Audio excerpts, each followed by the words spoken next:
Assalamualaikum warahmatullahi wabarakatuh. Perkenalkan, nama saya Nanda Rahmawati, Prodi Hukum Keluarga Islam, Fakultas Syariah dan Hukum, UIN Sunan Ampel, Surabaya.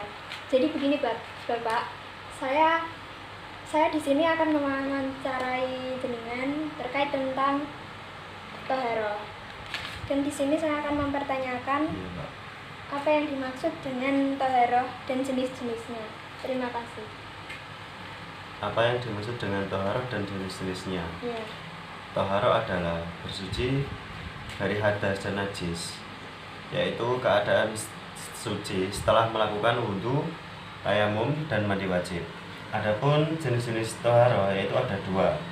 Yang pertama, mensucikan diri dari hadas atau yang harus melakukan wudhu, tayamum, dan mandi. Adapun yang kedua adalah membersihkan diri dari najis atau bisa melakukan istinja setelah buang air kecil maupun setelah buang air besar, terus kemudian membersihkan diri dari hadis yang ada di badan, pakaian, dan ada yang di tempat untuk kita lakukan. Terima kasih, Bapak. Untuk pertanyaan yang kedua, sebutkan jenis-jenis air suci dan mensucikan. Oh iya, Mbak. Air yang suci dan mensucikan. Yeah. Di dalam kitab diterangkan al-ma'u allati yajuzu at-tahiru biha sabumiyahin. Ma'us sama'i wa ma'ul bahri wa ma'un nahri wa ma'ul bi'ri wa ma'ul aini wa ma'us salji wa ma'ul barodi. Yaitu ada 7 macam air yang suci mensucikan. Yang pertama adalah air hujan, yang kedua air laut, yang ketiga air sungai, yang keempat air sumur, yang kelima air sumber, dan yang keenam air salju, yang ketujuh air dari hasil hujan es. Itu adalah air yang bisa digunakan untuk bersuci, yaitu yang dimaksud dengan air suci yang mensucikan. Bisa kita gunakan untuk mensucikan diri dari hadas kecil maupun hadas besar, bisa digunakan untuk istinja, seperti itu. Terima kasih, Bapak. Iya, Mbak, sama. Pertanyaan yang ketiga, apa yang dimaksud dengan air yang suci tapi tidak mensucikan? Ya, yang dimaksud dengan air suci tapi tidak mensucikan itu adalah air tersebut suci, tapi kita tidak bisa menggunakannya untuk seperti tidak bisa digunakan untuk berwudu, mandi besar, ataupun istinja. Karena air tersebut tidak suci mensucikan, melainkan suci tapi tidak mensucikan. Seperti contoh air mustakmal.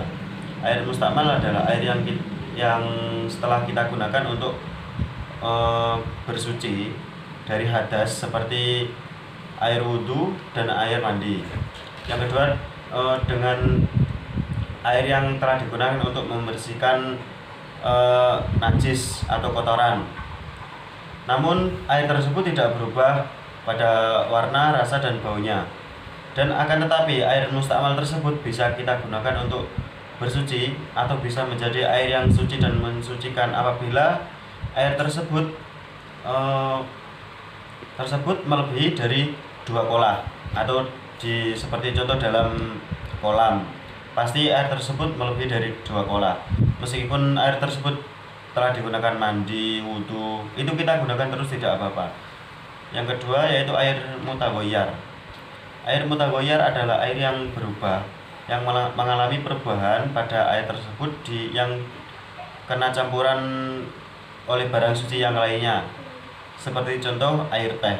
Ya, air teh itu suci tapi tidak bisa kita gunakan untuk mensucikan diri kita. Seperti itu, Mbak. Berarti begini ya, Bapak ya.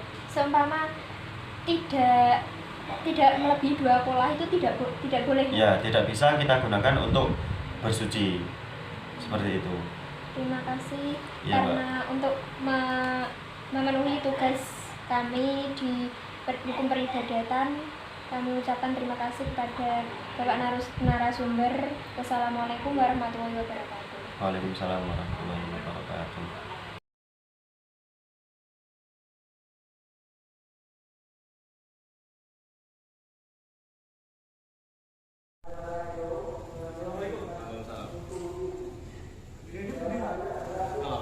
Asli dia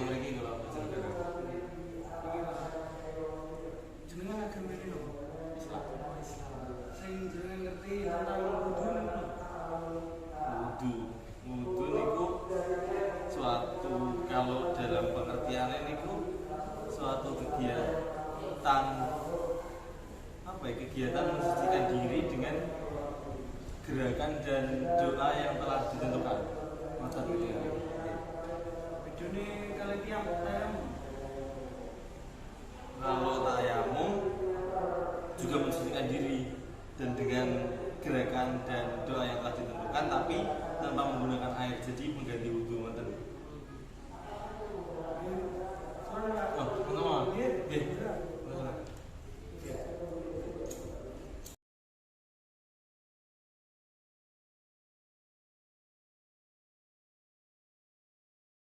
Kalau boleh tahu ini bicara dengan Mbak siapa sih? Dengan saya Dela. Ada apa ya, Mbak? Oke, Mbak Dela.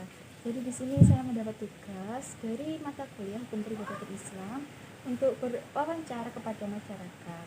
Nah, salah satu contoh peribadatan itu salah satunya yaitu tentang toharoh. Mbak Dela tahu nggak siapa itu toharoh? Tohara itu bersuci. Iya, benar sekali, bersuci. Kalau boleh tahu bersuci dari apa sih? Bersuci seperti najis. Iya, benar sekali. Seperti najis, salah satunya. Kemudian ada lagi, apa sih Mbak? Tahu nggak sih? Kurang tahu ya saya. Apa ya, Mbak? Nah, yang satunya itu bersuci dari hadas. Jadi bersuci dari najis dan hadas. Tahu nggak sih Mbak contohnya toharoh itu apa? Seperti berwudu, mandi besar. Iya, benar sekali, berwudu dan mandi besar. Oke. Tayamum itu juga salah satu dari toharoh Mbak. Terima kasih Mbak Dela sudah bersedia untuk diwawancarai.